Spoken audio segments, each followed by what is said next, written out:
Welcome to the Fundraising Leadership Podcast, where we engage in lively and thoughtful conversations with professionals in and out of the nonprofit world. I'm David Lanjuli, and I'm joined with my partner, Michelle Malloy Dillon. Hey, Michelle.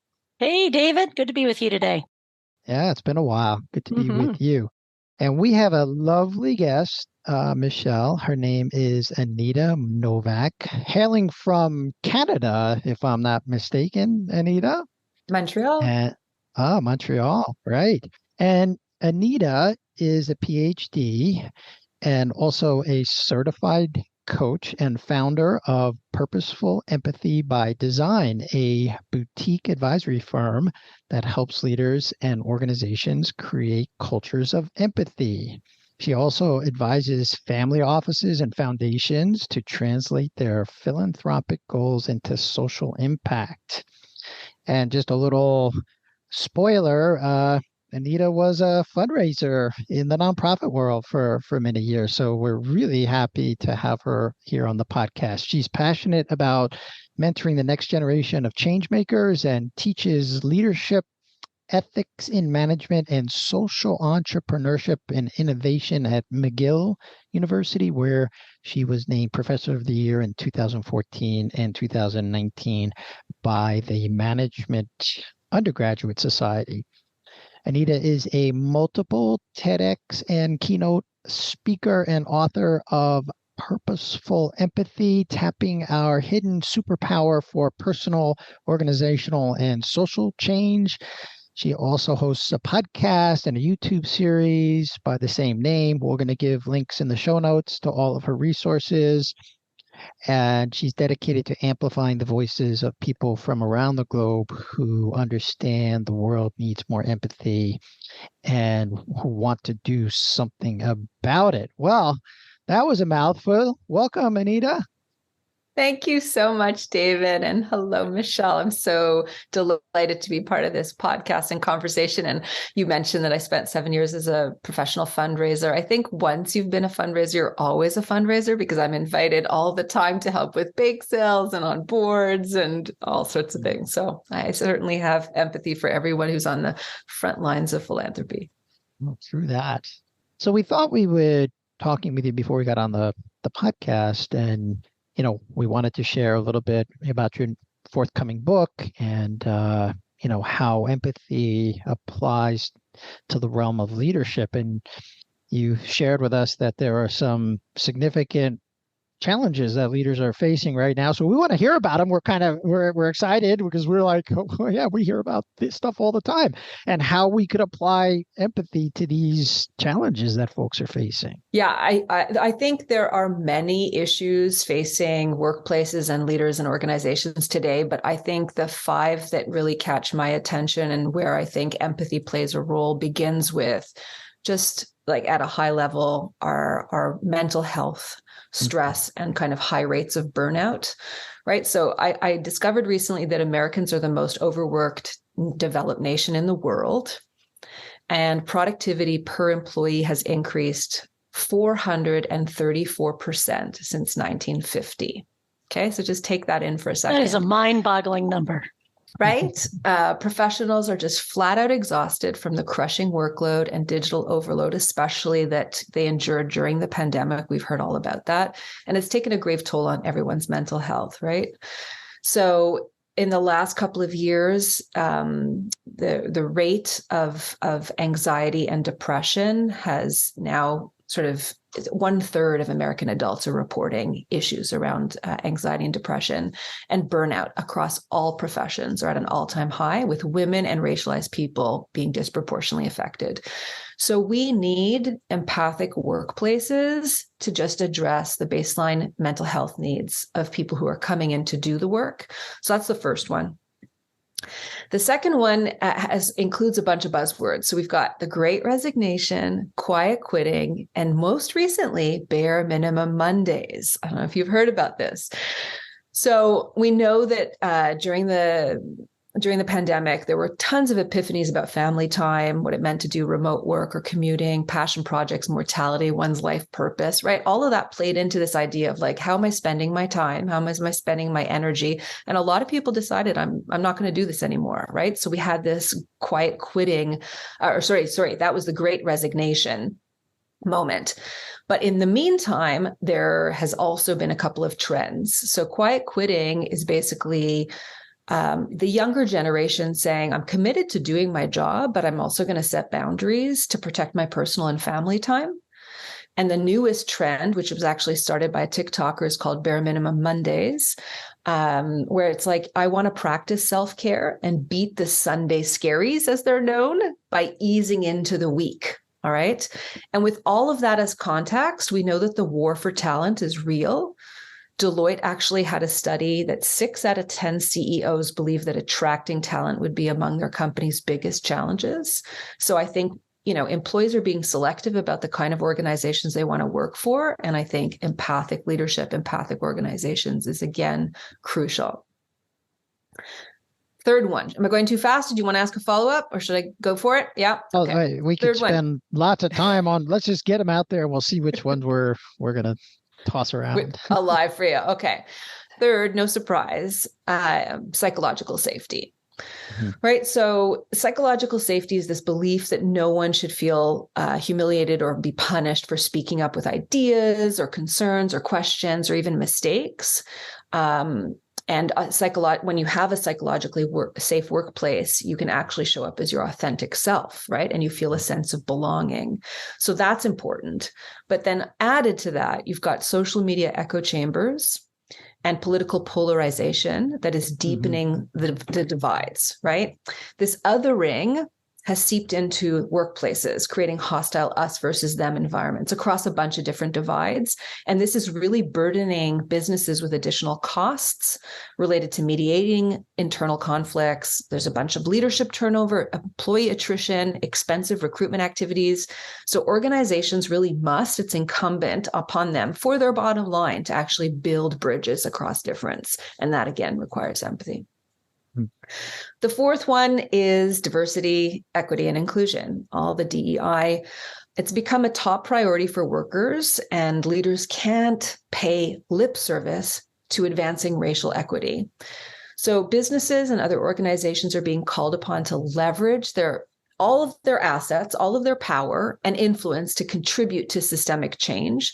And strategies that foster inclusion and justice are needed more than ever. And there's like a big backlash that's actually growing in this space towards diversity training. And so I think other forms of empathy-based interventions are really helpful. And last but not least is Gen Z. And these are the young people that I have in my class that I've been teaching for the last decade. And even over the decade that I've been teaching, I have seen a real shift in sort of their set of values and ethos and their manner in which they work. So over the next decade, hundreds of millions of Gen Zers are going to join the workforce, the most diverse generation ever known. And they're expected to transform the workplace by bringing different values and expectations and priorities. They're allergic to power over structures. They want to work power with, and they want to work for organizations that value collaboration, sustainability, authenticity, and EDI. So those to me are the 5 big mega trends that I believe are having a big influence on our workplace and why empathic leadership and empathic organizations is so important. Just hearing you go through that list has me sort of feeling like, oh my God, it's so true. David and I sense this with our coaching clients, and we see it in the world in our own ways as well. It makes a lot of sense, and it makes me want to ask you, what are some of the strategies that you would recommend to promote more of an empathetic culture in workplaces to sort of combat all of these things that are happening? Well, I'll tell a little story about an organization that I did work with. I got hired by a med school overseas to help them develop curriculum for their physicians, their graduating physicians, how to become more empathic doctors. And with a PhD in pedagogy design, I said, okay, that sounds great. I'm happy to take on that mandate. Met with the leadership team and discovered that they see health healthcare in a larger frame than just sort of like, surgery or addressing somebody who has an illness and trying to get them better using medicine or other forms of intervention. They view health from the point of view of health and well-being, like planetary health, along the lines of the SDGs. Let's try to create a society that is thriving as opposed to sickly. And we had this great conversation, and I said to them, I feel like now that I know your organization better, you care deeply about this. Why would you put empathy? Why would you inject empathy so far downstream in your curriculum? Why doesn't it start all the way from your leadership team and let it cascade across the organization? They bought into this, and they invited me to do a few half-day sessions with them, which included a design session on how to create a more empathic culture. So there were 25 people participating in small little groups. We had brainstorming session to address 3 different questions. What would it look like to come to work where you feel self-empathy, where you feel like you are treating yourself kindly, right? What would be some of the policies and practices that organization would have in place that every employee would come to work and feel like they're taking good care of themselves and they had the right to? The second question was, what would empathic relationships look like? What kind of policies and procedures would be in place for the organization or the culture itself that would allow empathy across relationships, whether it's with peers, whether it's with direct reports, whether it's with the leadership team? What would that look like? And the last question was, in an ideal world, how would you feel that the organization is being empathic to you? What would that look like? So for that one, 3 out of the 5 breakout groups brainstormed and came up with the same answer. So we spent some time looking at that. And that was that the med school didn't actually have a staff room for faculty and staff to come together, sit together, put your feet up, read a magazine, play a chess game, read a book, do a yoga, whatever. And the higher up leadership team really heard that as a pain point. And between that session and the next one, which was maybe about 5 days, it included a weekend, they emptied out a big storeroom that had photocopying machines and boxes and a whole bunch of supplies. They put a coat of paint, they put some sofas in it, some beautiful, lamps and chessboards and board games, a big screen TV for anybody who wanted to watch a sporting event. And they did a big reveal. And I was with them when 25 people went up to this staff lounge and people were crying. I watched people falling over themselves with delight that the organization really heard them. So to answer your question, I don't think it requires a mastermind group to figure it out. What I think it takes is asking people who work in the organization what would matter to them and being responsive to that. I like what you're saying there. And I do think part of that example that you just shared is in the excerpt of the book we're going to be sharing with the audience. They can access it from the podcast, actually. So that'll be there, where you tell that story. But what I heard in what you said was that listening is a key driver of empathy. And from a leadership context, we know, Michelle and I know, when we actually train leaders on how to listen, it's surprising that you would hear us say that. And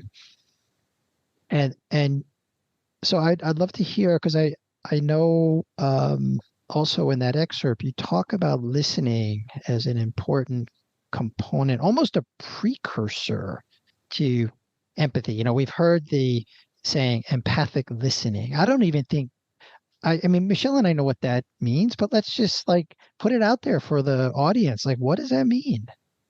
Yeah. So I think we think we're all good listeners, but we are not. We are busy listening to respond instead of listening to understand. And if anybody is triggered emotionally in a personal relationship or in a work context, we are not listening to understand. And I have trained with the Center for Developing a Culture of Empathy out in California to become a trained facilitator of empathy circles. And so I've participated in many and I've facilitated several. where you have people, let's say 5 or 6 people on a call, and we start with a random conversation about a topic like, did you watch the Oscars yesterday night? And people will pair as the speaker and as the listener. And the speaker will speak for 4 minutes, but not 4 minutes in one straight monologue. They'll speak in little sound bites, and the listener will reflect back the essence of what they heard. So you're not busy trying to memorize what the person said. You're trying to get the essence of it. And it goes back and forth and back and forth. And through that practice, if you are the listener reflecting back what you're hearing, you realize how much cognitive power is involved in just 4 minutes. And you do that for an hour or an hour and a half. Even if you're not the actual person doing the reflecting, you're one of the members in the circle that's just listening, you're realizing what salient points somebody else picked up that you would not have thought was important in reflecting back, and you just hear different words.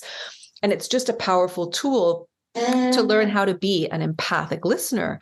And I think that when we are busy as leaders, with emails coming through and KPIs and demands on our time, that we are in a higher state of stress in our lives. And as a result, our brains can't be in a state of anxiety or stress and in a state of empathy simultaneously. It's not possible. So what you need to do is you need to actually become self-aware, dip into self-awareness, and then be able to extend active listening. So it's something to be practiced. It is not something that is easy. Yeah. And a key word in the title of your book is purposeful, right? And I make up that you were very purposeful in putting that word in there. And what's important about being purposeful in our listening and our empathy?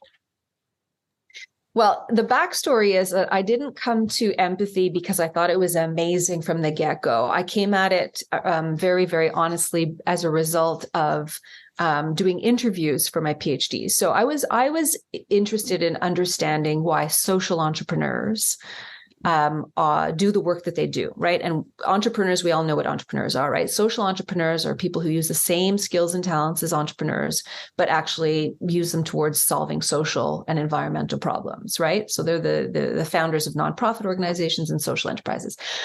And I interviewed dozens and dozens of them for my PhD because I wanted to understand what they had in common, to see, to sort of inform my thinking about what motivated them, because I was interested in developing pedagogy and curriculum that would inspire the next generation of change makers. And across the board, without exception, what I kept hearing from everybody about why they do the work that they do, whether it was in poverty alleviation, whether it was in healthcare, homelessness, I was agnostic to what issue they were working on. All of them felt a need to act on the empathy that they felt for the people who were suffering, people who were disenfranchised, people who were marginalized. And that's when I discovered, so what is this thing about this empathy and activating empathy? So that's when I started my deep dive 10 years later on the power of empathy. And so I used to call it empathic action. So acting on empathy. And now the frame is purposeful empathy, because it's deciding to be empathic on purpose, because there's 2 types of empathy. The first is affective empathy. So that's, if we listen to a horror movie without the volume on, our affect is not triggered, right? We're less scared. You all know the experience, right? If we see a child who's opening a birthday gift, who's like delighting in whatever's inside the box, we are feeling sympathetic joy. We're feeling excited by that stimulus, watching that child. So affective empathy, being in emotional resonance with someone, it happens to us naturally, and it involves our heart. Cognitive empathy, on the other hand, is actually us deciding to take the perspective of someone else, to imagine what they're experiencing. And so I think cognitive empathy is the more powerful of the 2, because we have agency over it. So I put an emphasis on purposeful empathy because I think we need to have purposefully empathic leaders, social policies, workplaces, classrooms, and relationships. Well, you touched on many the first 5 issues at the top of the podcast, you touched on, facing leaders and organizations now, and we see all of those, and especially as those organizations get larger. So we work with large universities and some hospital organizations, like you mentioned, and these are very large, even though they are, nonprofit. They actually make an economic profit, but maybe they're not paying tax on that. But they have a social purpose to educate the young, to care for the sick. And what I've noticed is, as these organizations get larger, you talk about the KPIs and and the technology, and there's a loss of humanity, if I could say it that way. And I really think that you're hitting on something here, where it's like listening. Yes, we all know how to listen. We all have the capacity to be empathic, but sometimes we just need to practice, and we need to be reminded that we have this capacity, and do it purposefully, because it will create better outcomes for the organization. So I'd love to hear why folks in the audience who lead some of these organizations should get your book and learn more about this. Like, what will they gain from, sharpening the blade of empathy, if we could use that as a metaphor? Well, I think this is a moment in human history where it's an all hands on deck moment. I think that between our personal lives, where we're seeing sort of a lot of science pointing to a mental health crisis, especially with the younger generation. It used to be that the onset of depression started at 30 years old, and now it's at 14. Right. So I think there's reason to, within your own family context, within your own relationships, to lean into more empathy, because it improves the quality of the relationships and helps us flourish as human beings. There's research that shows people who have studied our evolution say that about 40,000 years ago, Homo sapiens were walking the planet with 4 or 5 other large-brained species at the time, but we are the only species that survived. And these scientists have asked themselves, well, why did we survive? And the research that they discovered is that the whites of our eyes are larger than any other mammal on the planet. And that's so that we could read each other's eyes. We lost a lot of our facial hair, and our testosterone dropped, all relative to these other creatures. And they surmised that we needed to read each other's facial expressions very well to collaborate. It's part of who we are. We survived and thrived as a species because of our capacity to empathize and work together. And we know what it's like. You're at a meeting with somebody and somebody rolls their eyes, or you just give a look and you already know what they're saying, right? We all have that experience. So it's part of our nature, and it's also part of our nature to feel a sense and want a sense of belonging.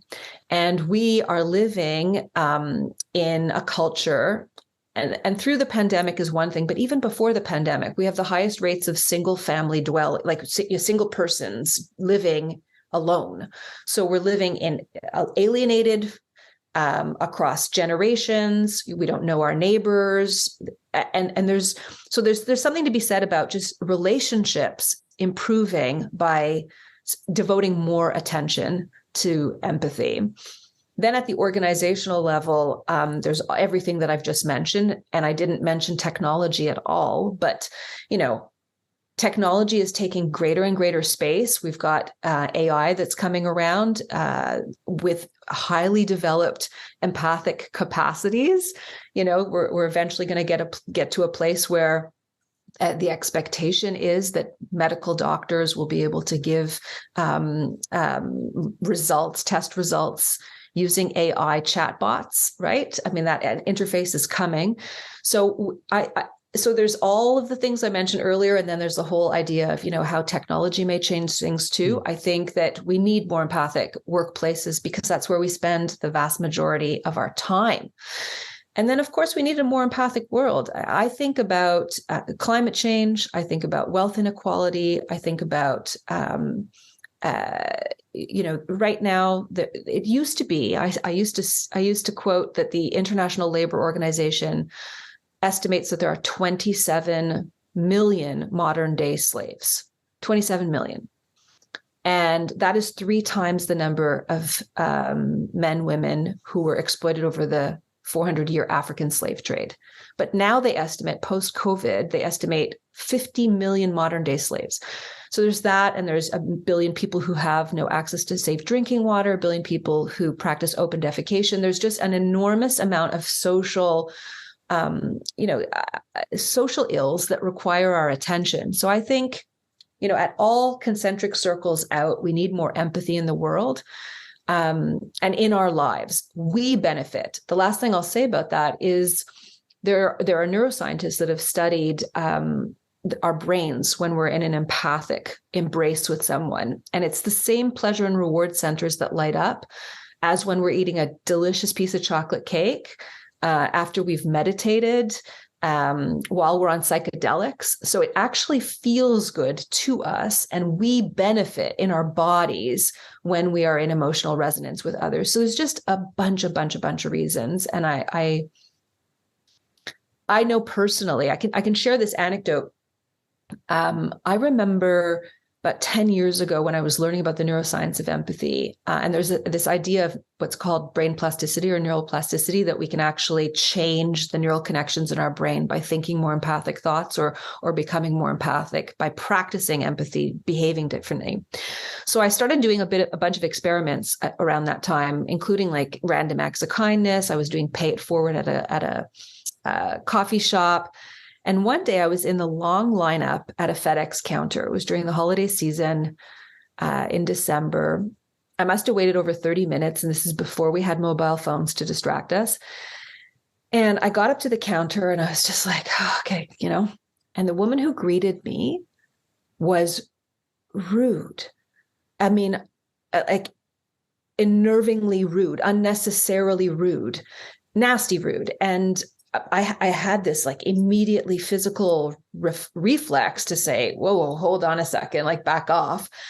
And I took a second just to say, okay, is this a moment where I could practice empathy? And I looked at her and I said, are you okay? And she took a minute, like a little nanosecond, to sort of decipher whether I was being sarcastic or earnest. And she said, no. And she burst into tears and she says, I've been working 2 double shifts for 2 weeks. My son's at home with a fever. I think I'm getting sick. It's 3 p.m. I haven't had a lunch break. I'm just flat out exhausted. And I reached across, we held hands on the FedEx counter. She was crying. And after a couple of minutes, I went to get her a mint tea from the food court. I came back and she sent my package off with like efficiency and grace. I don't know her name, but I'll never forget that experience, that idea that empathy was just available if we I just had to flip on the switch. And so I think it's important to remember in our busy lives that it's available to us and that we benefit when we practice empathy. Yeah, you're reminding me of a sign that's actually at our elementary school across the street right now. Right in front, it says, kindness, a kind act is never wasted. Mm-hmm. Right. And it's that ability to reach each other human to human. And the purposeful part of that story that I hear for you is really allowing ourselves to take a pause if something is not feeling right, like we're just about to react in a negative way, and taking a pause to be curious. Mm-hmm. What's a way to connect? Yeah. And it also points to your intuition, and this is part of the listening training that we do with leaders, is listening. You had clearly, you were triggered in a moment. So you have advanced training. So but you had an intuition that something was off with this person, and you have enough training to pause and choose a different response. So I know we got on before the podcast that you were going to give the audience something that they could try if they want to become more skillful as you are. Mm-hmm. So let's call it the path to purposeful empathy, right? So Okay. I'll share an anecdote. So imagine you are a manager and you're sitting at your desk at the office and you've just finished an email and you feel a stress kind of bubbling up, whether it was, somebody who's disappointed, or you have to work, on the weekend for a report or something. You're frustrated. You're all triggered yourself. Okay. And a direct report comes into your office and says, "Do you have a minute?" And you say, "Yeah, sure. Come on in." So they sit down and they say, "Listen, I have to take a week off because X, Y, or Z," right? Could be I've had a miscarriage. Could be I found out my whatever. Okay. Something important that requires empathy in that moment. Well, if you are triggered yourself, you will not be able to be empathic, right? I just talked about the brain not being able to do that. So the first step of this path, which is a 6-step path, is self-awareness. So we do not spend enough time in our culture actually paying attention to how our bodies feel and the cues it is sending us. So we have to be self-aware that we are feeling stressed, and that we have the expectation is that we have to shift into another gear to be more empathic. And one of the easiest ways to do that is through the breath. Taking 2 or 3 deep breaths on purpose. Nobody needs to know that it's a big breath. You can do this kind of quietly, but just intentionally breathing it all the way down to your belly will change how your body feels. Okay. And it'll change the stress hormones, the signals in your brain. Then the second step is self-regulation, is actually making a decision to downgrade. Okay, my body's a little bit calmer. I'm going to calm my mind. And this happens really quickly, right? You don't have 10 minutes to do this, but you are making the decision, right? So it's kind of, let's use the example at the FedEx. I was self-aware that I was triggered, but I decided that I was not going to live with that feeling. I decided to reach to her. And that's where the bridge crossing takes place. So the third step is you are now intentionally making the decision purposefully to engage in empathy. All right. So you are crossing that bridge saying, I'm present. You don't say it out loud. I'm present for you now. But in your head, it's like, I am going to be present for you and hold the space. Then as the person is sharing, and you are in active listening, the fourth step is perspective taking. So you are imagining how that person is experiencing their life, and you are holding space for that. And that could take the form of just being quiet. We are not comfortable often with just quiet. Sometimes people are thinking about what they want to say next, or they're just feeling the feeling. And if you come at them right away, it kind of sets them off. So just could be a matter of just staying quiet, or could mean a matter of sort of tell me how that feels, or asking questions from a place of curiosity, right? So all those 4 steps are involved with the person in your office. And then it's a matter of you deciding what empathic action you might want to take. Now, you may decide, can you give me a few minutes to think about what this means? Can I get back to you? Because for example, if this person needs a week off and you've got a big pressing deadline for a project to advance forward, you might be thinking, oh my God, what are the implications? What does that mean for my team? You don't want to deal with that in that conversation, right? So the empathic action happens after the person feels really heard and you've provided that empathy. And then finally, the 6th step is self-empathy. It's the idea that you need to fill your own bucket up. So for example, I am a woman who's had a couple of miscarriages. If a woman came into my office and said, I need time off for a miscarriage, I'd not only be able to empathize, but it would also remind me of my own lived experience. And so there are lots of things that people might share that might arouse your, things for you. So self-empathy is really important because you don't want to be in a state of compassion fatigue or empathy fatigue where you're constantly giving away your energy all the time without actually replenishing your own batteries, recharging your own batteries. And so that might mean taking a walk in nature. That might mean doing a 5-minute guided meditation, go to YouTube. That might mean journaling. There's a lot of different ways you can practice self-empathy, but that's the entire process. And this comes with practice, but the first set of steps are the most important, the self-awareness and the self-regulation. And I think our society in general, trigger happy on Twitter, we've lost touch with that. Yeah. And the power of breath. Take a deep breath, and that can be the entry to all of this. Yeah. Yeah. Beautiful. Well, Anita, it's been lovely to have you on the podcast. Empathy and compassion are contexts that we share quite frequently in our work.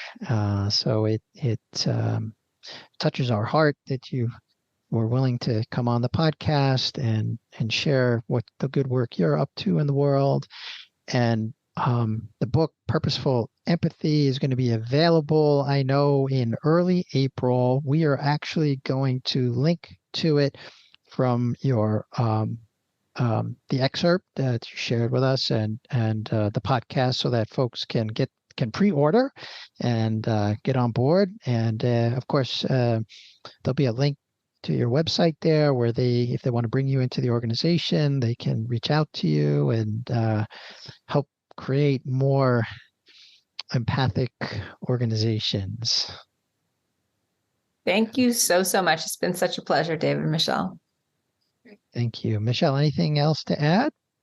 No, this has been such a wonderful conversation. Everything that you said, David. And yeah, here's to more empathy in the world. Absolutely. Well, thanks again, Anita. This podcast is brought to you by Fundraising Leadership. We provide unique coaching and training programs to grow nonprofit leaders. Please subscribe if you haven't already done so. You can find us wherever you listen to podcasts. And if you're enjoying the show, you can help us continue to bring thoughtful content and authors like Anita to you with a one-time contribution. This supports our production costs and keeps the show ad-free. And if you, we'll put a link in the show notes, and if you make a contribution, you'll receive one or more of our highly acclaimed online courses. Now, go put it into practice.